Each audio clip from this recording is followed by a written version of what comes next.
नमस्कार दोस्तों, स्वागत है मेरे YouTube चैनल पर। क्या बिना फॉर्मूले, बिना वीबीए और बिना मैक्रो रिकॉर्डिंग के क्या हम एक डेटा को ऑटोमेटिकली ट्रांसफ़र कर सकते हैं from one sheet to another sheets? तो हाँ, बिल्कुल हम ट्रांसफ़र कर सकते हैं हमारा डेटा एक शीट से मल्टीपल शीट्स में। तो इस वीडियो में हम यही देखने वाले हैं कि हम कैसे ऑटोमेटिक डेटा ट्रांसफ़र कर सकते हैं बिना फॉर्मूला के, बिना वीबीए रिकॉर्डिंग के और बिना मैक्रो के। तो वो कैसे करना है, आइए मैं इसको पहले एक डेमो दिखा देता हूँ आपको।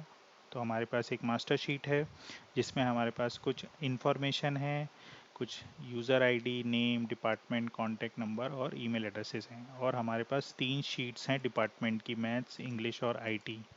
तो हमारा जो मास्टर शीट है वो डिवाइड हुआ है हमारे डिपार्टमेंट से। तो अब मैं यहाँ पे एक एंट्री करता हूँ।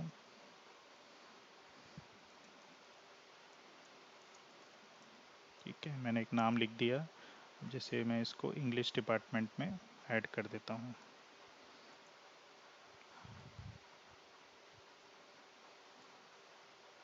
फ़ोन नंबर ऐड कर देता हूँ और यहाँ पे इसका जीमेल एड्रेस।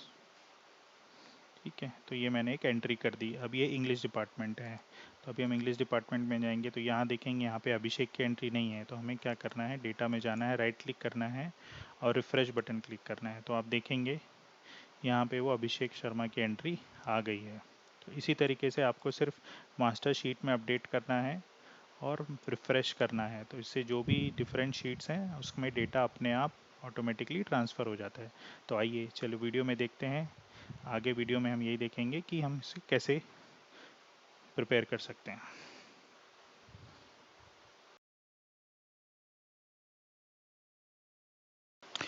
तो दोस्तों हमारे पास ये डेटा है, सेम वही डेटा जो अभी मैंने आपको डेमो दिखाया है, सेम वही डेटा मैंने एक अलग एक्सेल शीट में ले लिया है। तो अभी पहला स्टेप हमको क्या करना है, यहाँ पे ये जो भी हमारा डेटा है इसको हमको अलग अलग शीट में लेके आना है। किसके बेसिस पे, डिपार्टमेंट के बेसिस पे हमको अलग अलग शीट यहाँ पे क्रिएट करनी है। ये हमारी मास्टर शीट है, तो ऐसे एक आईटी की शीट बनेगी, इंग्लिश की और एक मैथ्स की। तो उसके बेसिस पे हमें सारा डेटा इस मास्टर शीट से डिफरेंट अलग अलग जो शीट्स हैं उनमें ट्रांसफ़र करना है। तो उस वो डिपार्टमेंट के बेसिस पे रहेगा। तो अभी क्या करना है, पहले ये पूरा डेटा सेलेक्ट करना है और हमको क्लिक करना है कंट्रोल टी, जो कि शॉर्टकट होता है टेबल क्रिएट करने के लिए। और इसमें हमें मेंशन करना है कि my table has a header. तो ये जो हमारा हेडर है और इसको ओके करना है। तो ऐसे करने से ये टेबल एज अ टेबल हो जाता है जो डेटा है। अब ये कर्सर को कहीं भी विद इन द टेबल हम उसको रख देंगे एक्टिव। उसके बाद हम जाएंगे डेटा पे, ऊपर रिबिन पे, और उसके बाद यहाँ एक ऑप्शन आता है फ्रॉम डेटा, फ्रॉम टेबल और रेंज, उसको क्लिक करेंगे। तो इसके क्लिक करने से हमारा एक नया विंडो पॉपअप आएगा जो कि हमारा रहेगा पावर एडिटी क्वेरी एडिटर। तो ये देखिए, ये कुछ इस तरीके से हमारे पास डेटा आ जाएगा। वो सेम टेबल है, सारे कॉलम्स यहाँ पे हमारे आ गए हैं। तो हमें सबसे पहले क्या करना है, इसमें इसको राइट क्लिक करके इसके डुप्लीकेट करने हैं। तो जितने हमें डिपार्टमेंट हैं, इस एग्जांपल में, इस वीडियो में हमारे पास 3 डिपार्टमेंट हैं, आईटी, इंग्लिश और मैथ्स। तो इस हिसाब से हम इसके 3 डुप्लीकेट करेंगे। तो सेकंड और ये थर्ड। तो हमने 3 टेबल हमने क्रिएट कर दिए हैं फ्रॉम द मास्टर टेबल। तो अब हम इसको रीनेम करेंगे। राइट क्लिक किया मैंने और यहाँ पे रीनेम करके मैं इसको आईटी कर देता हूँ। सेकंड में जाऊँगा और उसको रीनेम करके इंग्लिश, थर्ड में राइट क्लिक करके रीनेम और मैथ्स। ठीक है, तो ये मेरे 3 टेबल और क्रिएट हो गए। अब इस आईटी टेबल में क्लिक करके मैं डिपार्टमेंट में जाऊंगा और यहाँ पे मैं आईटी को फ़िल्टर कर दूंगा और ओके करूँगा। जितने भी मेरे आईटी डिपार्टमेंट के नेम्स हैं वो रिकॉर्ड यहाँ पे शो करेंगे। सेम मैं इंग्लिश वाले टेबल पे जाऊँगा, डिपार्टमेंट में क्लिक करूँगा और इंग्लिश को सेलेक्ट करूँगा और ओके प्रेस करूँगा। और ऐसे ही मैथ्स को, मैथ्स में मैथ्स सेलेक्ट करूँगा और ओके प्रेस करूँ। तो ये हमारे पास 3 टेबल डिपार्टमेंट वाइज रेडी हो गए यहाँ पे।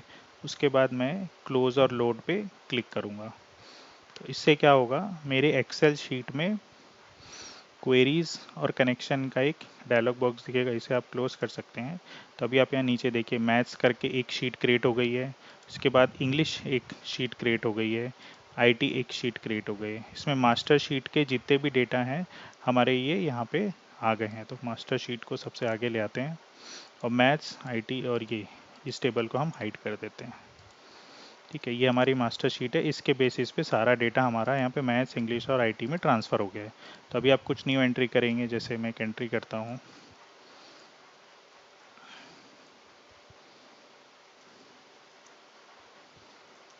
हीरो कुमार।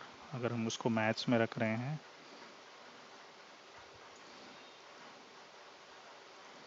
hero@gmail.com।